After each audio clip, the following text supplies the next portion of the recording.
Welcome to Don Bosco in a Year podcast.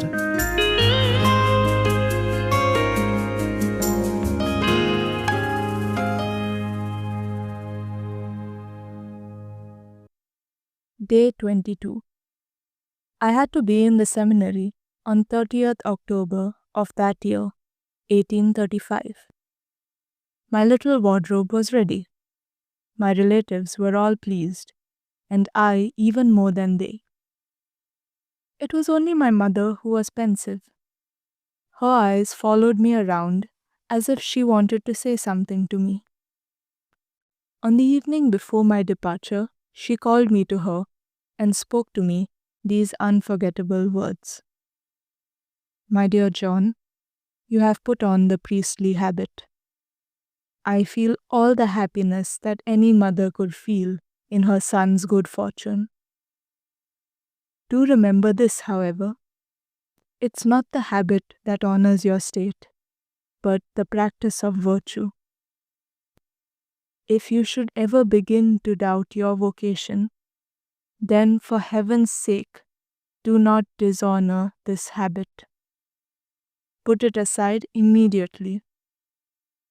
I would much rather have a poor farmer for a son than a priest who neglects his duties.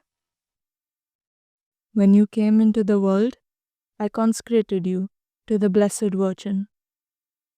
When you began your studies, I recommended to you devotion to this Mother of ours.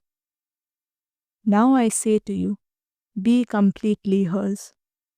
Love those of your companions who have devotion to Mary. And if you become a priest, always preach and promote devotion to Mary. My mother was deeply moved as she finished these words, and I cried. Mother, I replied, I thank you for all that you have said and done for me.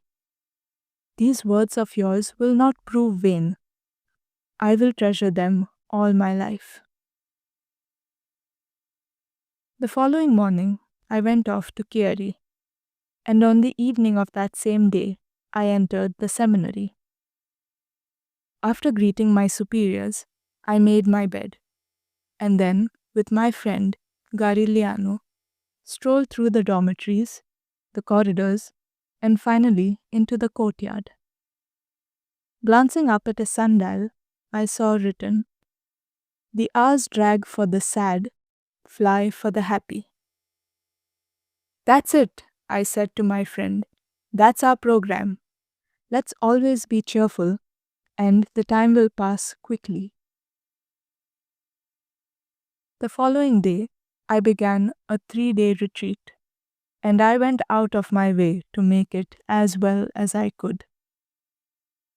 At the end of the retreat, I approached Dr. Ternavasio of Bra, the lecturer in philosophy.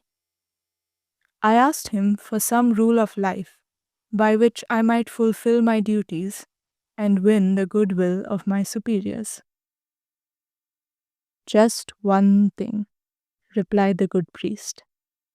The exact fulfillment of your duties.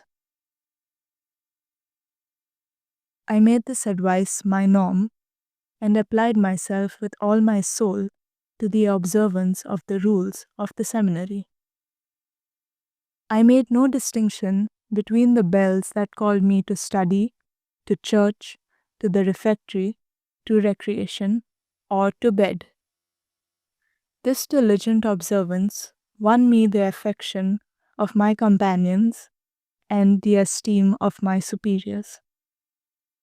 Consequently, my 6 years at the seminary were a very happy period. Thank you for joining us today on this journey to know Don Bosco.